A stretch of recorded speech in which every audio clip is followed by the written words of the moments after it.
Voilà. Alors, est-ce que vous êtes prête à la conquête? Ah oui, oui, on est prête. Et puis dans le réseau Droits des femmes, du ministère des Droits des Femmes, on est prête depuis une trentaine d'années. Donc il s'est passé beaucoup de choses dans ce contexte-là, enfin pour cette conquête. La ministre effectivement dit qu'on est sur une troisième génération de cette conquête. Il y a eu la conquête militante pour les droits, il y a eu les lois. Voilà, maintenant les choses sont inscrites dans les lois. Il y a encore des choses à affiner très certainement. Et puis maintenant, il faut que ça s'inscrive dans les faits. Oh bah, oui, parce qu'il faut voir l'avenir à l'échelle de l'histoire aussi. Donc, si on reprend l'échelle de l'histoire, ne serait-ce que de 2000 ans d'histoire, on a quand même, sur les dernières décennies, on a acquis quand même pas mal de choses par rapport à, ne serait-ce qu'un siècle en arrière. Et c'est un siècle, c'est quoi, c'est 3 générations à peine. Donc, oui, si on regarde à cette échelle-là. Après, au quotidien, évidemment, j'aimerais bien que ça aille plus vite. Comme tout le monde, je crois. Mais moi, ce qui me réjouit, en fait, après des soirées comme ça, c'est surtout de voir tous ces milieux professionnels, ces gens qui œuvrent dans le même sens et qui ont envie de participer à la construction de cette histoire. Et je trouve que là, c'est quand même réjouissant. Voilà. Je l'ai dit en ouverture de notre soirée, pour avancer, les femmes ont dû mener de durs combats. Ce qui est quand même paradoxal, parce que les droits des hommes, ça paraît quelque chose de naturel dans notre société. Les hommes, tout s'ouvre à eux de manière naturelle, sans problème, c'est un dû. Et les femmes doivent, elles, se battre pour obtenir des droits identiques. Alors aujourd'hui, les droits sont identiques dans la loi, mais comme nous l'avons dit tout à l'heure, c'est dans la réalité, au niveau de l'égalité réelle, de l'égalité dans les faits, que nous sommes encore loin d'avoir acquis les mêmes droits. Alors l'avenir, l'avenir, c'est quand même terrible que même les lois étant prises, nous devions encore nous battre, mais vous voyez que c'est le cas. Donc nous sommes quand même un certain nombre à le faire. Voilà, c'est pour ça que j'ai confiance dans l'avenir.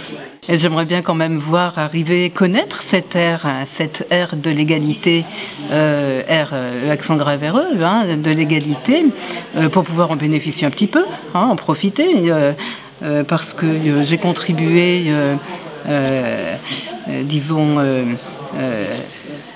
ma façon, un petit peu au combat féministe, et j'aimerais bien en voir le retour à un moment donné. Très bien. On le voit déjà en politique, on voit que la... Alors, on l'a dit tout à l'heure, oui, mais ça avance timidement, ça avance timidement quand même. Vous l'avez entendu quand on en a parlé. Il y a encore beaucoup à faire et je pense que le projet de loi actuel qui porte sur les élections départementales, projet de loi qui serait de positionner des binômes, un homme, une femme dans chaque canton, donc en réduisant le nombre de cantons, en les redécomposant, je pense que ce serait une très très bonne chose. Et je pense aussi, et ça c'était à l'époque Gisèle Halimi qui l'avait demandé, elle l'avait proposé pour les circonscriptions donc à la députation. En période de crise, vous savez, les droits des femmes connaissent ponctuellement des avancées. Et puis à d'autres moments, il y a des pauses, voire des régressions. Et en période de crise, vous avez un certain nombre de personnes qui souffrent justement de la situation, et les premières à en faire les frais, ce sont effectivement les femmes. Et certaines personnes ont tendance à dire, après tout, si on renvoyait les femmes à leur fourneau, il y aurait du travail pour tout le monde. Je suis désolée, c'est pas comme ça que ça marche d'un point de vue économique. Et puis deuxièmement, je pense que la contribution des femmes au développement économique des pays est quelque chose d'indispensable. Ça contribue à la stabilité d'un pays, ça contribue à développer la richesse du pays, et je crois qu'on aurait bien tort de s'en passer. Oui, je suis confiante, mais je pense qu'en même temps, nous devons tous être vigilantes et vigilants, parce que rien n'est acquis définitivement, que ce soit en matière de droit, que ce soit en matière, si vous voulez, d'émancipation, en matière d'évolution de chacun, en matière de progrès technique, rien n'est acquis définitivement.